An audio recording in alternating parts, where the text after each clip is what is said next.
Welcome to Growing Pains, a podcast of the Sumner County Republican Freedom Caucus. I'm your host, Deanne DeWitt.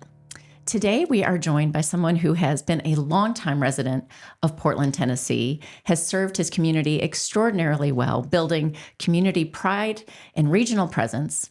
Portland Mayor Mike Callis. It's good to be with you. Oh, well, I am thrilled that we have you today. It's we've intersected in a lot of places and times, and but to have a good sit down with you for another half an hour or so, I'm really looking forward to this. Looking forward to it myself. Thank you. Well, you have been Portland Mayor. You're now in your 8th year, I believe, right? Yeah. Navigating a lot of growth and infrastructure investments and some challenges, of course, along the way, making big decisions that are going to impact the next generation as well as ours. But Portland's really at an interesting inflection point. So I'm looking forward to this conversation. I think all of that, it is a bit daunting when you just consider all that's at stake for the future of Portland. So let's get into that. What drives your mindset? And maybe as a starting point, let's talk about sort of the common denominator for you as you've served in this public office as a pastor, as a husband. What is the guiding principle for how you lead? From my point of view there, it's everything matters. Everything should matter. People matter. The future matters. When you're looking to make a decision, when you're working through the facts and the things that needs to be done, whether you're leading from a pulpit or whether you're in your home with your spouse or whether you're in the community making decisions, everything matters. I'm a planner. I want to plan everything. Sometimes maybe my wife don't always appreciate that because I need to know everything and every detail and line it out. And sometimes she's like, hey, let's just relax. We're just going to dinner, right? So, but I like to plan. I like to think. I like to work through scenarios, the what ifs, to ensure that when we get to that point, we make that decision. Is that the best possible decision that we can make? Because whether you're making a decision for your own home or you're making a decision that really affects a broader network of people, ensuring that we're doing it correctly, not just for today, but for tomorrow, that matters to me, and I take that serious in whatever role that is. Well, and I can relate to a lot of that. I'm a planner, and I like to play through those details and think about how these are going to land with the people I care about my stakeholders or whoever it is. Absolutely. But that does take a lot of intentionality and a lot of time. It does. I think being purposeful in every area of life it should be important to us. Sometimes we live in a society where there's not a lot of thought going into step number 2, let alone step 15 and 20. Spending that time to kind of work our way through a situation is helpful. I think it's helpful to us and our personal dynamics, but it's helpful, especially when you get into public service. Because especially when you're in elected office, sometimes we get so focused on the here and now and that immediate thing that's catching our attention and taking the air out of the room, we forget that whether that resolution, that ordinance, that bond that we went out to go get for debt service, it's affecting people beyond us today. And we need to be able to have that mindset. It's affecting me beyond my life. And I tell folks, whether it's on staff at the city or others that I deal with, to listen, Mike Callis is not getting younger. I'm getting older, and my time on this earth will soon come to an end. What I should be focused on is what we doing today is what we're doing. Does it matter? Is it important? And what effect will the decision we make today have in the future? And however we're working that out, sometimes I think we just get so myopic on that thing. And we forget the effect that it has. And so working our way through that, I think, is important. And I try to carry that in my home, in the community, and in the office as well. Yeah. Well, that's great. When you think about these decisions and the things that you are thinking through for Portland, is there a certain area or just a part of governing in Portland that you feel you really need to get right? Infrastructure. Yeah. Infrastructure has to be at the core of it. Listen, there's a lot of things, a lot of amenities that we all enjoy. I love our park system. We have a beautiful park system, hundreds of acres. We have a lot going on, and people enjoy that. So I love the fact that whether it's a skate park or ball fields or our historic gym, all those things are wonderful, but they're amenities. I have to break things down to essentials. And I have to be able to prioritize the things that are more important than others. And I sometimes we say, I hate to say it and say, well, that's not essential, but some things are not essential. What is essential? How do I break that down? Infrastructure, without a doubt. And we were kind of joking the other day, and the Rotary asked me to come speak. And I said, I thought y'all had banned me because every time I'd come and speak at the Rotary, I always talked about sewer, wastewater. And they said, quit talking about wastewater next time you come. And I said, well, I thought I got banned from the Rotary because I always talked about those things. But sewer, water, natural gas, roads, stormwater, flooding, these things are important. That should grasp the majority of our time. Yeah. We can walk and chew gum at the same time. So while we're talking about wastewater, we can also be talking about a new walking track at the park, right? We can do both. But Right. if I have to prioritize it, I have to look at that. So infrastructure is important. Number two to that's public safety.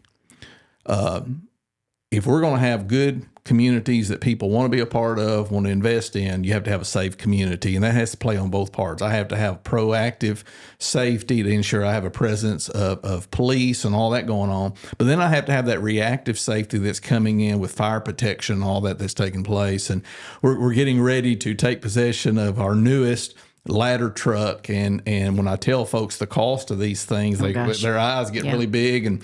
And so we've got a ladder truck with a 100-foot ladder fixing to take possession probably in a couple of weeks. It's been on order for over 2 years. $1.8 million for that one ladder truck. I think if I order it today, it's $2.6 million. That's how quick the costs are changing. And one of the things I don't think people always realize is that whether it's a community like the city of Portland or the city of Westmoreland, we don't get a small town break on the price of a fire engine. And so whatever it costs Metro Nashville cost us as well. And these costs are huge and expensive, and we've got to be preparing for that like we do anything else. So infrastructure and public safety probably eat up a lot of my thought looking forward into the future.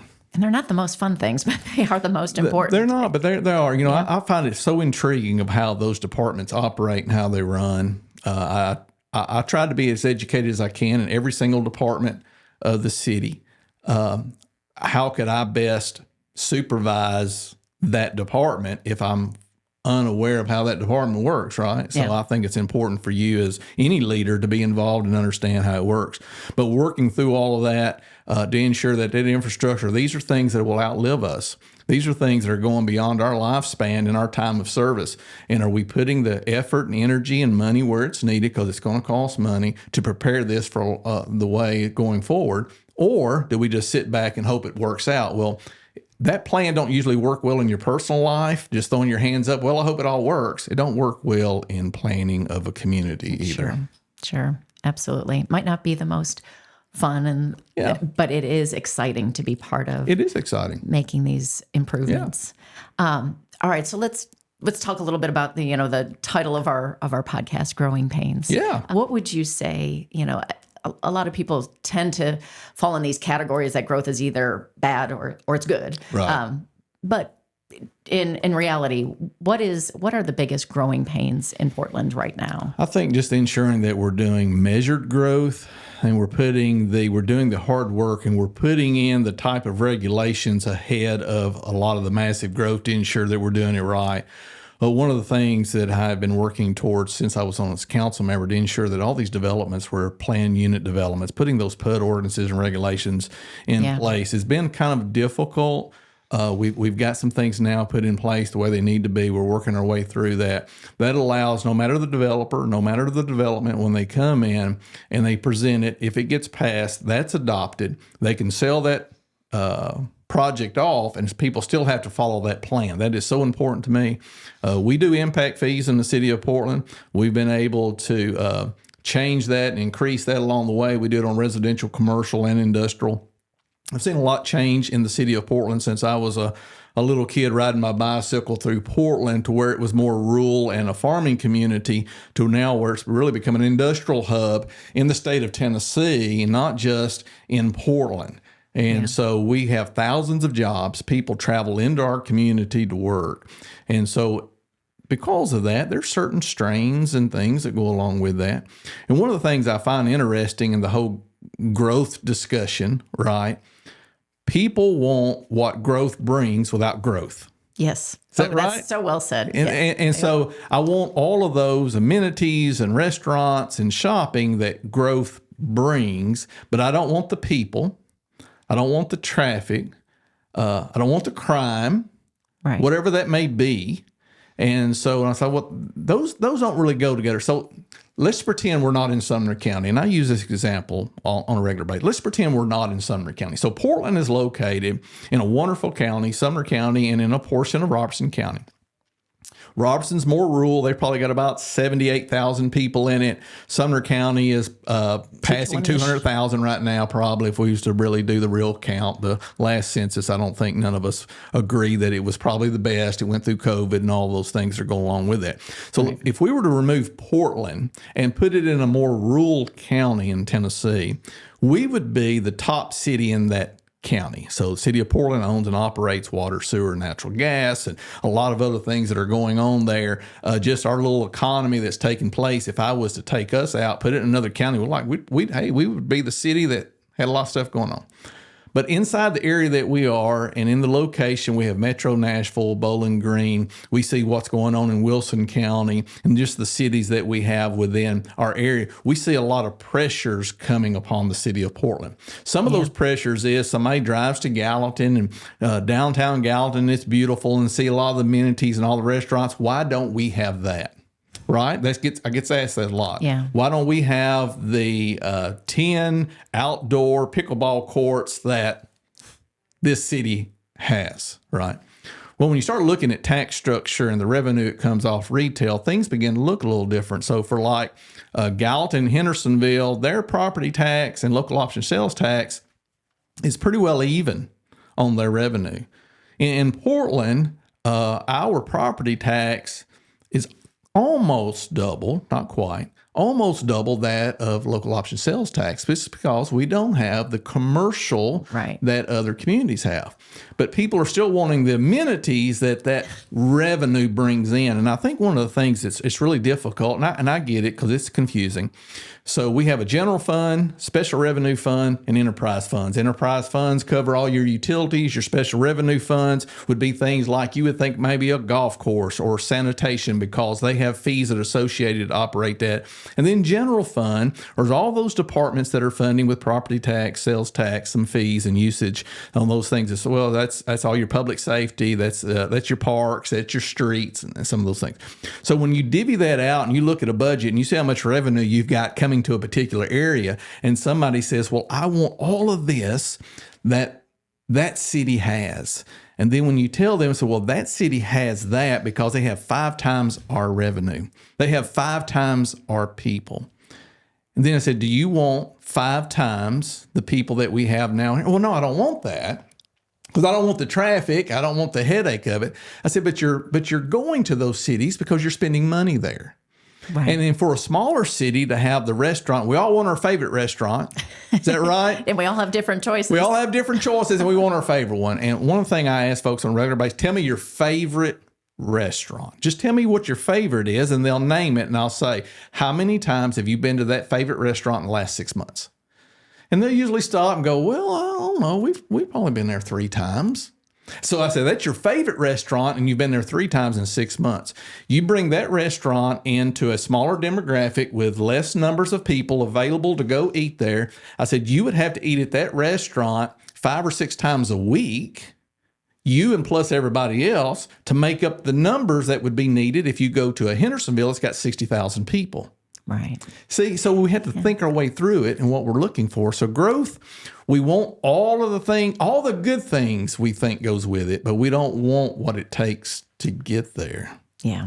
Well, and that's, it's simple when you spend 5 minutes to break it down. It's not that anybody can't understand that, but most people just don't come to the conversation with that mindset or with that knowledge. I think so. And we just have these open conversations, and this podcast can help along with that. The other problem is it's often said, well, we're eating up all of our farmland. And I understand that. Now, I think what a lot of folks don't realize, a lot of that land that's being developed was not being farmed. Now, there was land that was capable maybe of being farmed, but it was no longer being farmed. And then the folks who are wanting to sell the land are the people who own it. And I think we miss that sometimes. I mean, the land was for sale because somebody wanted to sell it.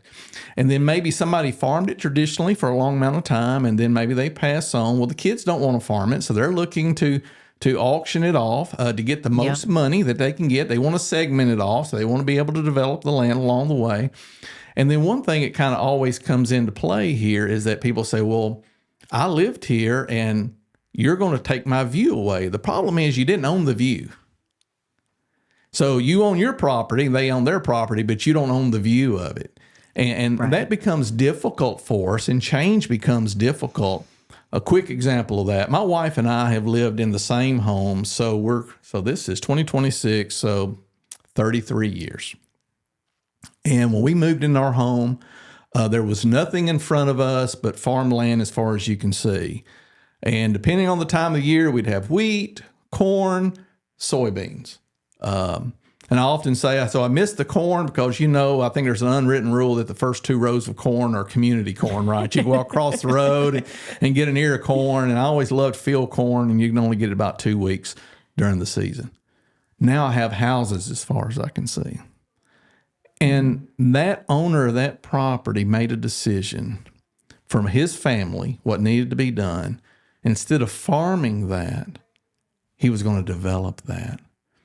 And while I don't have the quote unquote view that I have friends that live now in the area that never had an opportunity to live in that area. They have homes and they made purchases. And they're raising their family there. And so we've seen a lot of things change. I didn't get upset. I didn't go to a council meeting. I didn't go to a planning commission meeting because that was their property. And they made a decision to try to figure out how to develop that. And so now I have neighbors, and I can wave at them across the street, and we can have conversations and do all that. So things do change over time. And having been born and raised in my community, I've heard people say, well, we need to stop letting people come into Portland. And I've asked a question. I said, well, how long have you lived here? And they may say 10 years or 20 years. And I said, what if we'd have said that 2 years before you moved here?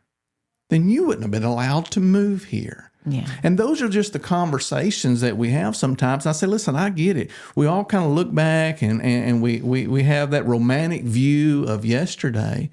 But the reason why a lot of people moved into Portland is because they like the look and feel of it. And that just means that other people like the look and feel of it too.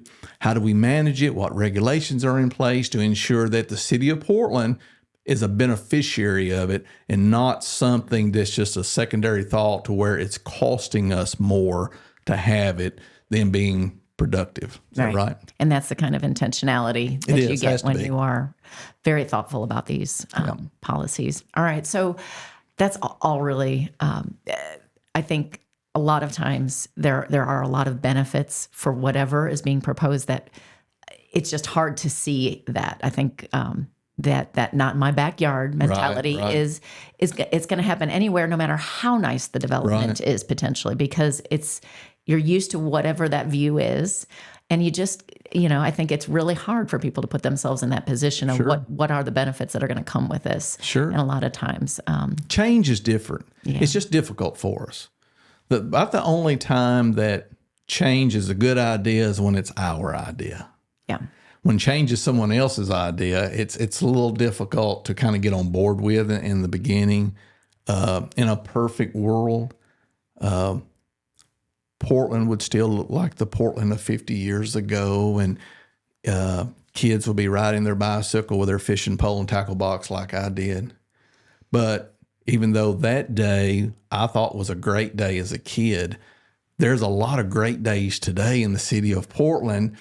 And one being this, when I wanted to work doing the kind of work that I'd set out to do, I couldn't do it in Portland. I had to travel. I was in Nashville. I was in Hendersonville. I was in different places to do the type of work that I did. I could do that job today in the city of Portland. And I think about all those folks, and I don't know, if you've ever been used to it, but driving every day back and forth to Nashville, spending an hour and a half on the road each direction, hoping the interstate's not shut down, and then waiting an extra 2 hours to get back in traffic. You missed all that time with your family and all the things that were going on. And now if you can do that in your hometown, you can live there and you're 5-10 minutes from work. That's a quality of life that's hard to put a dollar figure on. Having all those type of jobs coming into our community, we're very diversified. I'm very thankful of that. We don't have all of our eggs in one basket. If you want to see what that looks like for a community, go to Detroit. They put all their eggs in one basket of auto manufacturing. It collapsed kind of during that time. It made things look really tough there. Here in Portland, we have all types of manufacturers and distributions, and so you have different opportunities there. TCAT in our facility and getting ready to launch a brand new complete renovation. So exciting. It's going to be beautiful there. $45 million influx from the state right there into the city of Portland. It's going to be a great facility. Having that training, I can get a job here, I can live here, and I can spend less time on the road, more time with my family or doing the hobbies that I want to do and still create a living. It's pretty good stuff. It is really good stuff. Yep. Absolutely. Well, you've hit on a lot of things that I wanted to cover, so thank you for doing that. I knew that you would just fill in all the blanks. So let's shift gears and talk about, go back to the infrastructure conversation, because let's talk about the water line challenges. If you could sort of summarize for those listeners that have no idea that there's been a massive water line challenge, what were the things that we were really trying to solve, and what were some of the frustrating obstacles that you encountered? Well, the city of Portland's kind of in a unique situation, and until people become aware of it, they would never know. We're the only utility in Sumner County not connected to the Cumberland Old Hickory system for raw water. So our raw water was coming from West Forest Strakes Creek. A lot of folks don't realize that Westmoreland, Castaic, and Springs, they buy all their water from Gallatin. The city of Hendersonville don't have any utilities of the city's utilities. They have utilities that provided White House Utility District, Hendersonville Utility District kind of splits their community and supplies water in there. Simpson County Water District in Simpson County, Kentucky gets its water from White House Utility District that comes out of the Old Hickory Cumberland system. So people don't realize all that. Yeah. Also, there was a lack of interconnectivity in case of really disasters. I started working on water years ago before really a lot of folks that are in office today were even in office, and we were meeting down at the county level. We'd met with Army Corps. We've looked through so many scenarios over the years. I just had a meeting with Army Corps Friday, and I was telling those, I said, listen, I was reading a study by the Army Corps from the 60s about Portland. And so this thing has been going on for years. Wow. One of our goals, when we felt like there was an opportunity, we've gone down the road many, many times, and it always faltered due to the amount of money it would take to do X, whatever that was, whether it was getting raw water or treated water, the amount of money was insurmountable on all those things. So when we felt like the state of Tennessee was going to get all this ARPA funding, they thought, hey, we're going to get $1.35 billion. We're going to disperse this out. We're unsure how the money's going to go. At that time, we thought there was going to be larger pots of money for regionalization than what it ended up being. At the end of the day, all the money that was appropriated for regionalization was $100 million. If you've been involved with any utilities and the cost of utilities, you realize that the city of Portland could have spent all $100 million on regionalization and still not fixed everything that needed to be done. But they broke that up in pots of money for grants with a max of $20 million. Our goal, number one, was how do we offset drought times when we don't have the water flowing? And we knew we needed a minimum of 1 million gallons a day of availability. The 2007 drought was one of the toughest droughts for the state of Tennessee. And when you're here in Gallatin or you're in Hendersonville and you see the Cumberland, you see the Old Hickory, it's hard for you to imagine, well, droughts don't affect us. Oh yeah, it hadn't rained in 8 weeks, but plenty of water in the river. Well, during that 8-week drought, you drive up to Portland and you see this beautiful little stream that you would love to have in your backyard, and you could see ducks on it and birds out there. And then you realize there's only a trickle of water flowing in it. And then you would see our city lake, and it's almost down to the bottom. And you realize that for us, that if the rain don't hurry up and come, we're going to be without water. And we're trying to find ways to figure out what could offset that along the way. And as I said earlier, there were not a lot of regional connections big enough to offset that amount of water because the infrastructure was not already in the ground. There was no magic pipe in the ground that we could have put a bunch of water in. None of that happened. So we worked our way through it and we said, can we get 1 million gallons? Is that possible? We hoped we could get more. As we worked through it, we realized the amount of money, and then we started getting the estimates. We thought it's probably going to take $60 million to run a treated water line 20 plus miles. It's not just for Portland, it's for rural northern Sumner County as well. We was fighting for them just as much as we're fighting for us. Wanted fire protection along the route. A lot of people kind of gets glossed over a little bit, but that's an important thing. When a volunteer fire department has to drive 2.5 miles to get to a fire hydrant, the time they get back to your place is gone. And a lot of those lines, those water lines out in the county didn't have the volume and pressure needed to fill up a tank quick enough either. Anyway, so that's an aspect that we were really proud of on this project. But as we got off into it, we said it's probably going to take $60 million. And we had to ask ourselves, if all we can get is what's in the grant, if all we can get is the $10 million that was already appropriated on the Sumner County side for water lines, what would we do? And it only made sense. You started where the water was and you ran it as far as you could get. Now that may mean it may not make it to Portland, but you have to say what's the most prudent thing and the best thing. You don't want to start a line on the area that don't have water to put in it. So you start in an area that has water to put in, and you get it as far and you get as much benefit as you can going forward. As we got our bids in, we realized we may be able to do this thing for $40 million. And we did bid alternatives. And a lot of folks, if you're not in that, maybe you don't understand what that means. So instead of just looking at a 12-inch line, you get a cost for a 12 and a 16. Instead of just looking at a 16, you get a cost for a 16 and a 20. That's how you do utilities. That makes sense. When it comes to water lines, you can put a bigger pipe in the ground that's needed. Sewer's a little different. But on water, you put the biggest pipe you can afford in the ground. And we're doing ductile iron that many people say will last over 100 years. All that's important, right? Because we're looking beyond today. We're looking into the future. And it's cheaper to put it in today than it will ever be in 15, 20 years. And if you get it done today and you get it under grant funding, that means that the ratepayer doesn't have to absorb debt service to change that line out in a few years. Well, getting this under the grant it keeps the ratepayer from having that on their bill, because on the utility and enterprise fund, the way the law is structured, every user of that utility is the one that's responsible for any of the upgrades, and it's divvied out. So if you have 100 people, whatever that cost is, it gets divided among those 100 people, essentially, whatever the debt service is. And in the state of Tennessee, we do depreciation. They force us to do depreciation from the comptroller. We all have to add that on there. So all these things are a little different. And so when you start looking at multi-million-dollar projects, it carries a weight on what it would do to utility rates for everyone involved in the project. So we get it all done. We get $28 million. We have 19 sitting on the table from TDEC. We have $9 million sitting on the table from the county. And we realize we're going to run short, and we're running two scenarios. What would it look like if we had to go out and borrow the money? The city of Portland had to go out and borrow it. What would it look like if the state of Tennessee could appropriate $12 million? And time is crunching. So in April, the governor in his amended budget puts $12 million in there for a Sumner County fast track grant for that water line. And from their perspective, a lot of it has to do with our industrial park, because they're constantly sending us requests for information for our industrial park. The state of Tennessee is wanting to recruit, get more providers, more jobs into the state. And we've had to say no to a bunch of those because their request for certain amounts of water in their process, we just didn't feel comfortable doing.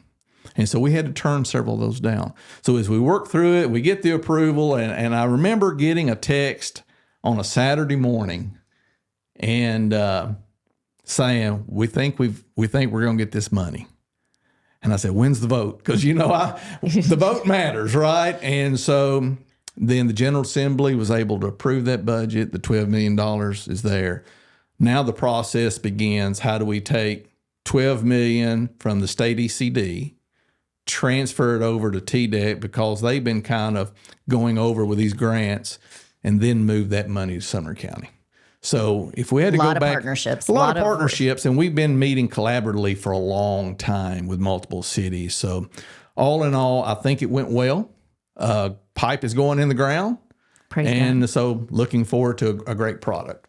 I know you talked about just the drought conditions and some of these extreme, emergency situations, but I know that water pressure and general availability day to day has kind of underlied a lot of the look to investment. Am I right there?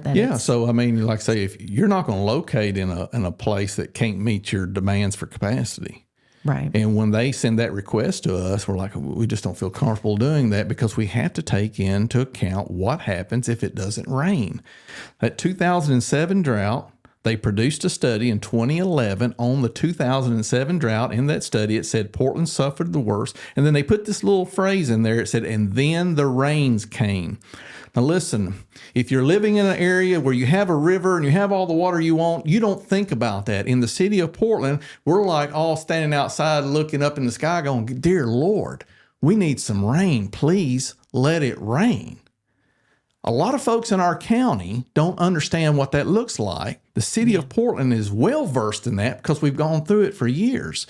And so we just thank the good Lord. He is able to operate all of this for us. We've seen favor one after another, getting approvals of these things. We were told it was impossible. Impossible. Going back to 20, it's probably impossible. And here we are. The lines are going in the ground. So what is impossible with man can be possible with God. Yeah. And we just trust in him for what he's doing for us. And I just give him praise because I know without him, nothing else is going to work anyway. That's the way I look at it. And I love how, as we're getting to the kind of conclusion of this episode, it ties together the many talents and the many qualities and characteristics that you bring to the table in your leadership role. And when all else is not working, you know where to turn. And, without a doubt. And I'm sure you turn there every day. Well, I appreciate those are kind words, but I will share this without a doubt. Listen, I'm just a dumb old country hick from the city of Portland. And I'm fully confident and aware that the only reason why I'm in the position I'm in with the things that we're doing is because of God. And I pray about stuff. Please, you direct me what we're going to do. And God has been very faithful to me. And so I know not everybody may agree with that or may think that way, but that's okay. They don't have to. I know where my source of help comes from, and it comes from the Lord. So I'm very thankful to him. And here's something else I think is going to be really interesting. So you've been doing these podcasts, you said, since October, and you just brought in a guy that can't shut up into your room. And man, we're going to talk, you know what I'm saying? And you're saying like, oh Lord, we got to speed up. We got a time. So I just find that funny because they always ask me to come to the radio station when they don't have a guest and they just need somebody to fill in time. So I come and talk. That's what I do. Listen, I'm a pretty nerdy girl, so I love getting into the specifics and talking about the size of the water lines and, this intricate dance. And so it might have ended up being a rain dance, but before that, it was the dance of getting all these politicians and people who could influence the right outcome. And you know what it proves? It proves it's doable. Yeah. If you don't care who gets the credit, if you're not worried because it wasn't your idea, and you can come into a room of people, and some of this even started with people who are no longer in office. We started the process, we continued the process, and to say, listen, is this for the betterment of us all? And if it really is a betterment for us all, does it really matter, quote unquote, who's in charge? or who gets the credit. And I've seen some amazing things. I'm so appreciative to the city of Gallatin, Mayor Paige Brown, their willingness to step up. I'm very thankful to the county commission. Hey, listen, we got our grant approval. It was 20 yeses for that, so I'm very thankful. That Maybe not the first time around, but that's you know, hey, listen, right. that's part of the process. And I tell folks all the time, I love America. I love our political process. It looks messy. It seems ugly at times. But would you rather be here or would you rather be in Iran trying to figure it out? I would much rather be here. And I love a healthy debate. Now, I'm not a fan of degrading people. I don't think that's healthy. Yeah. But I love a healthy debate. You tell me why you believe the way you do. I'll tell you why I believe the way I do. We put our arguments out there and see if we can convince others of our side. So I love the political process in America, and it's just an honor to be. I'm just honored to be a part of it. Yeah. And I just play a very small part. And there were so many other people involved, so it's pretty good. All right, one last short question. Okay. If your Portland citizens and listeners are tuned in, what would be one thing you wish they would do to help this community thrive? Just continue to volunteer. I say it all the time. It does not matter the size of your community as far as demographics go or population, because you could have a bigger city with a lot of strong community, or you could have a small city and there's really no community.